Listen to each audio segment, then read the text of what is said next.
που συζητούσα με τον πατέρα μου και του έλεγα αυτή η μουσική είναι για κινηματογράφο. Και τόλμησα να προσπαθήσω κάτι να δοκιμάσω, επειδή ευτυχώς είχα γνωρίσει πολλούς αξιόλογους καλλιτέχνες και σκηνοθέτες, αλλά πολλοί περίμεναν χρηματοδοτήσει. Και λέω δεν μπορώ να περιμένω μετά τα χρόνια, οπότε θα φτιάξω μόνοι μου έναν τρόπο, σαν δούριο ήχο, να βάλω τη μουσική μου πάλι ενεργά στον κινηματογράφο. Γιατί έτσι τελείως είχαμε συνεργαστεί και με τη Μαρία Ντούζα, στο Δέντρο και την Κούνια, που είναι εδώ μαζί με το κόνσερτ. Τελικά, ενώ είχε ξεκινήσει πολύ καλά και με βραβεύσεις, στο 19, το 20 ήρθε ο κορονοϊός. Ωστόσο, γύρω στο Σεπτέμβριο-Οκτώβριο του 20, ενώ ήμουν απεσμένη ψυχολογικά λόγω του κορονοϊού, συνειδητοποίησα ότι όντως όμως δούλευα σε 2 και 3 κινηματογραφικά έργα μέσα στο 20 και άρχισα να συνειδητοποιώ ότι άρχισε να πιάνει αυτή η ευχή και το σχέδιο.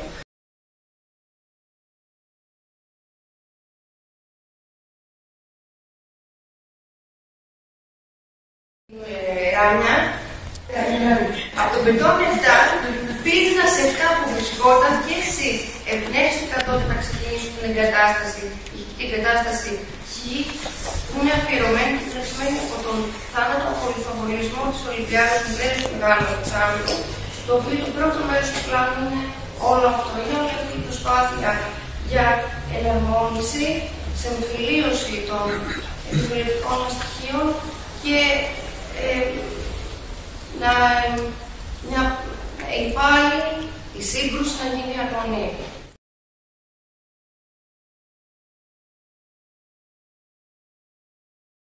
Εγώ θέλω να ρωτήσω για τον τίτλο, τι σηματοδοτεί σαν ο τίτλος και όλο το έργο, το πλάνο.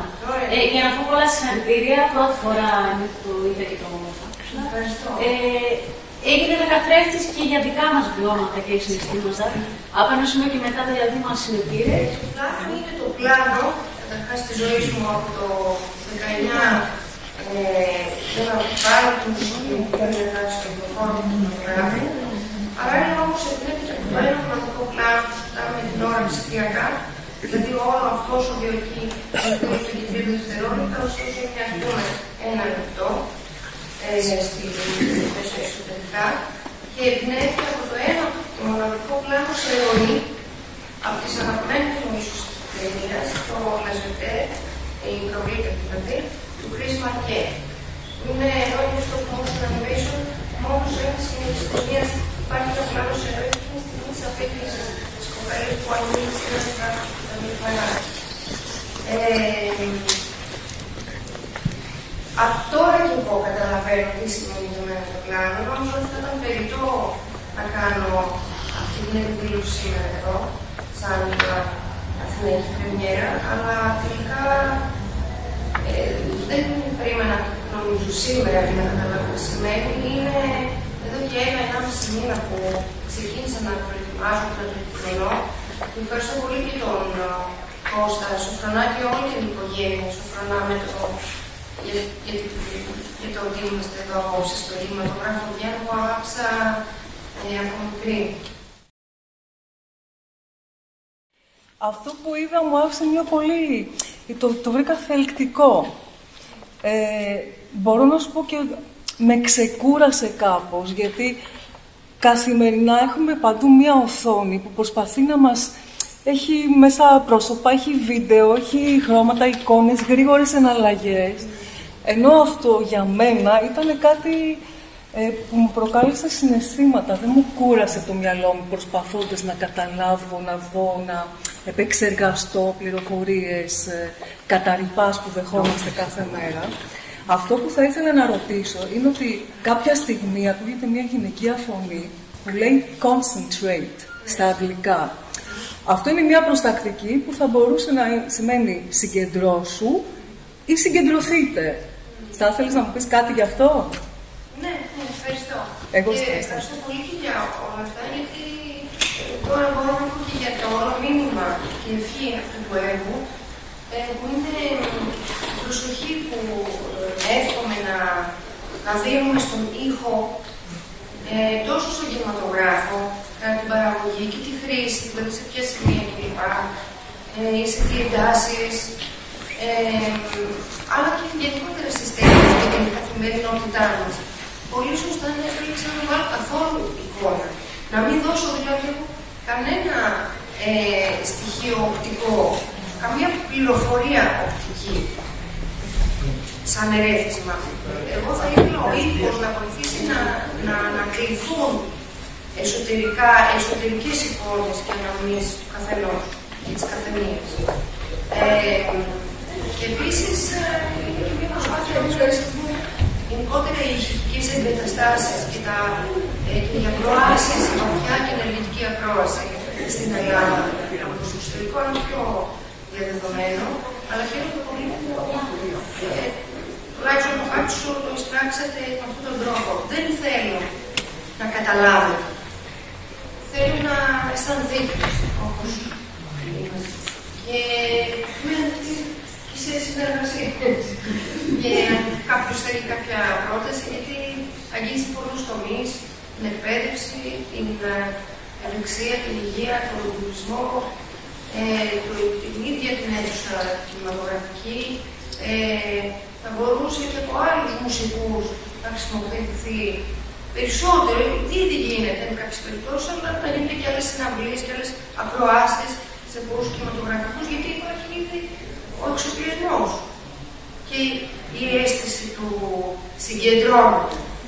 Το συγκεντρώνονται είναι μια τάκα που σε μια συζήτηση που είχαμε την παλιά μου συμφοιτήτρια, την Έμπα Καλαγέρο, την Καταλανή φλαουτίστα, που της εξηγούσα τότε στο Λονδίνο που είχαμε κάνει κάποιες εξυπογραφίες το 2018, πώς να ερμηνεύσει κάποια σημεία. Και την παρότρινα να μην μετράει μουσικά στα μέτρα, αλλά απλά να αφαιθεί, να συγκεντρωθεί. Και χρησιμοποίησα λοιπόν πολλά τμήματα από τις πρόοδες, το make-off, θέλετε,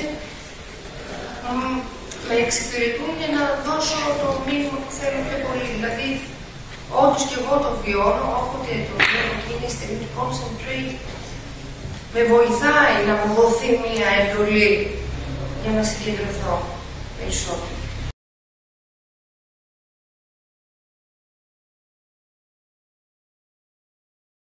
Θα ήθελα να πω ένα τεράστιο ευχαριστώ και εδώ, δηλαδή, στην φυσικό χώρο, στην Μελίνα Κυριακοπούλου, που είχα την τεράστια τύχη να συναντήσω όσο έκανα την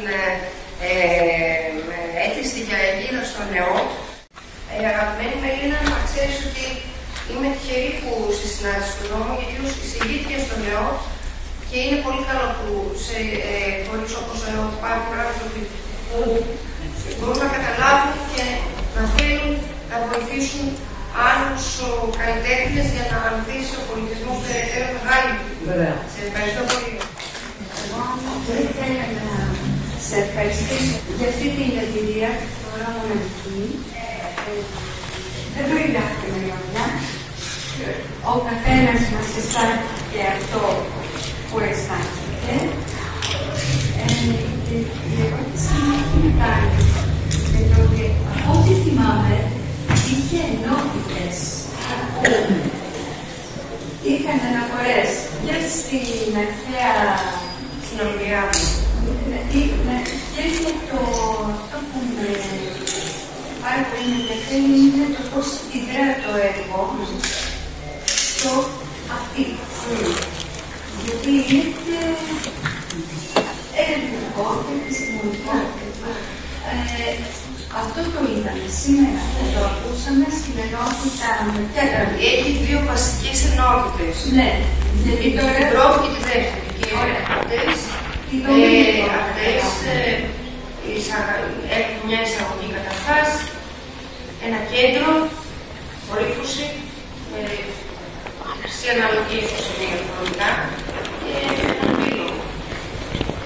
Αυτά αγκαλιάζουν δύο βασικές ενότητες. Η πρώτη ενότητα, η χ, που είναι και σαν σημείο τομής, είναι κυρίως σαν είναι ταυτόχρονα, είναι κάτι σαν τη στιγμή της κραυγής, που σηματοδοτεί ταυτόχρονα και τον θάνατο και τη γέννηση. Δηλαδή είναι η στιγμή της γέννησης, που έχει έναν πόνο αλλά και μια ζωή.